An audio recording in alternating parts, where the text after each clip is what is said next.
أعوذ بالله من الشيطان الرجيم بسم الله الرحمن الرحيم سورة الفاتحة مکیہ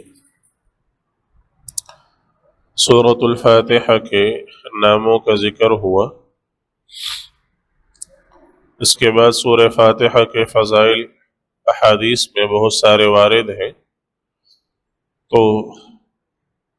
ان میں سے چند احادیث کا ذکر کرتے ہیں۔ امام قرطبی رحمۃ اللہ علیہ تفسیر قرطبی میں فرماتے ہیں، نقل کرتے ہیں، جامع ترمذی میں امام ترمذی رحمہ اللہ نے رسول اللہ صلی اللہ علیہ وسلم سے یہ نقل فرمایا کہ آپ نے فرمایا ما انزل اللہ مثل الفاتحہ فی التوراۃ ولا فی الانجیل وانہا السبع المثانی، کہ اللہ تعالیٰ نے سورہ فاتحہ جیسی کوئی صورت نہ تو تورات میں اتاری نہ انجیل میں اتاری، اور یہ وہ 7 آیتیں ہیں جن کو بار بار پڑھا جاتا ہے، یعنی آگے قرآن کریم میں آیت آ جائے گی جس میں اللہ تعالیٰ نے السبع المثانی کا ذکر کیا ہے، تو گویا آپ نے فرمایا کہ وہاں جو السبع المثانی ہے ان سے مراد یہی سورہ فاتحہ اس آیت سے مراد ہے۔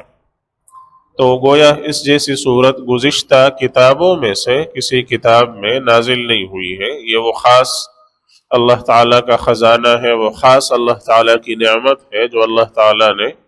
جناب نبی کریم صلی اللہ علیہ وسلم کو عطا فرمائی۔ دوسری حدیث صحیح بخاری کی ہے، اور ایک بڑے انصاری صحابی ہیں ابو سعید بن المعلی رضی اللہ تعالیٰ عنہ کہتے ہیں کہ میں مسجد میں نماز پڑھ رہا تھا، رسول اللہ صلی اللہ علیہ وسلم نے مجھے بلایا، میں چونکہ نماز میں تھا تو میں نے فوراً آپ کی بات کا اور آپ کی پکار کا جواب نہیں دیا، نماز اپنی پڑھ لی، اور نماز پڑھنے کے بعد پھر آپ صلی اللہ علیہ وسلم کے پاس کیا، اور چونکہ جانے میں نے دیر کر دی تھی، تاخیر کر دی تھی، تو وجہ میں نے بتا دی کہ یا رسول اللہ میں نماز میں تھا، تو اس کی وجہ سے آپ کے پکارنے پر میں فوراً نہیں آ سکا، اور میں نے جو ہے وہ اپنی نماز مکمل کی، اور جب نماز پوری کر لی تو پھر میں آپ صلی اللہ علیہ وسلم کے پاس آ گیا۔ تو آپ نے مجھ سے فرمایا کہ تم نے قرآن کریم میں نہیں پڑھا کہ اللہ فرماتے ہیں استجیبوا للہ وللرسول اذا دعاکم، جب اللہ اور اس کے رسول تمہیں پکارے تو فوراً ان کی بات کا جواب دو۔ تو گویا آپ نے ان کو یہ بتایا کہ جب اللہ کے رسول بلائے تو چاہے تم نماز میں ہو فوراً اللہ کے رسول کے پاس پہنچو۔ یہ بات ان کو پہلے ذہن میں نہیں تھی، تو گویا آپ صلی اللہ علیہ وسلم نے ان کو سکھا دی، اس کی تعلیم دے دی، اس کی تلقین کر دی۔ پھر آپ نے ان سے فرمایا کہ لَأُعَلِّمَنَّكَ أَعْظَمَ صُوَرٍ فِي الْقُرْآنِ الْكَرِيمِ قَبْلَ أَنْ أَخْرُجْ مِنَ الْمَسْجِدِ، میں مسجد میں سے نکلنے سے پہلے قرآن کریم کی صورتوں میں جو سب سے عظیم تر صورت ہے وہ میں تمہیں سکھاؤں۔ تو میں آپ کے ساتھ ساتھ تھا۔ آپ صلی اللہ علیہ وسلم جب مسجد کے دروازے تک پہنچے اور وہاں پہنچ کر ابھی ایک گویا قدم آپ باہر نکال رہے تھے، تو میں نے عرض کیا، اب میرے ذہن میں آیا کہ شاید ایسا نہ ہو کہ آپ بھول گئے ہوں، یا یہ کہ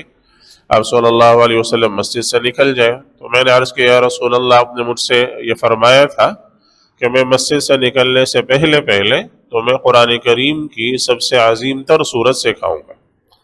تو آپ صلی اللہ علیہ وسلم نے فرمایا کہ وہ صورت الحمدللہ رب العالمین ہی ہے، اور جو تم نماز میں پڑھتے ہو یہی صورت ہے، انہا اعظم صورت فی القرآن الکریم، یہ قرآن کریم کی سب سے عظیم تر صورت یہی ہے۔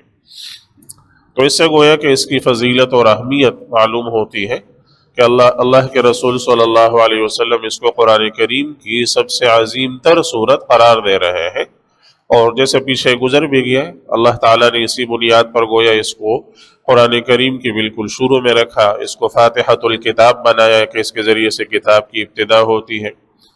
اور اس کے ذریعے سے اس کو نماز میں رکھا کہ اس کو نماز کی ہر رکعت میں اس کو پڑھا جاتا ہے۔ تیسری حدیث امام مجاہد رحمۃ اللہ علیہ حضرت عبداللہ ابن عباس رضی اللہ تعالیٰ عنہما کے شاگرد ہیں اور ایک بہت بڑے مشہور مفسر ہیں، وہ فرماتے ہیں کہ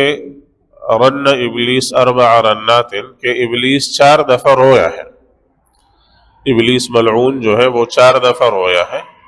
حين لعن وحين أهبط من الجنة وحين بعث محمد صلی اللہ علیہ وسلم وحين نزلت الفاتحہ۔ 4 دفعہ ابلیس رویا ہے، ایک دفعہ جب اس پر لعنت کی گئی، جب وہ ملعون ہوا اور اللہ کی رحمت سے دور ہوا تو ایک دفعہ وہ رویا، دوسری دفعہ حین احبط من الجنہ، جب اس کو جنت سے اتارا گیا تو دوسری دفعہ وہ موقع تھا جب ابلیس رویا، اور تیسری دفعہ وحین احبط وحین بعث محمد صلی اللہ علیہ وسلم،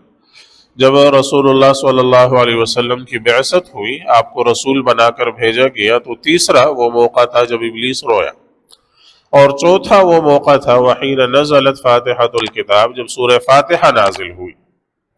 جب سورہ فاتحہ نازل ہوئی تو چوتھا وہ موقع تھا، گویا کہ یہ وہ رحمت خاصہ ہے جو اللہ تعالیٰ نے اپنے بندوں کو عطا فرمائی، اور اس کو دیکھ کر ابلیس رویا کہ اللہ تعالیٰ نے اپنے ان بندوں پر تو یہ خصوصی رحمت نازل فرمائی اور میں اللہ کی رحمت سے دور ہو گیا،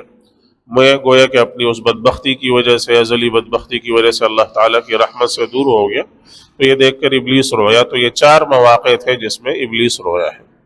مزید بھی اس کے کچھ فضائل ہیں، انشاءاللہ آگے ذکر کریں گے۔ اللہ ہمیں اسے پڑھنے کی، سمجھنے کی، عمل کی توفیق عطا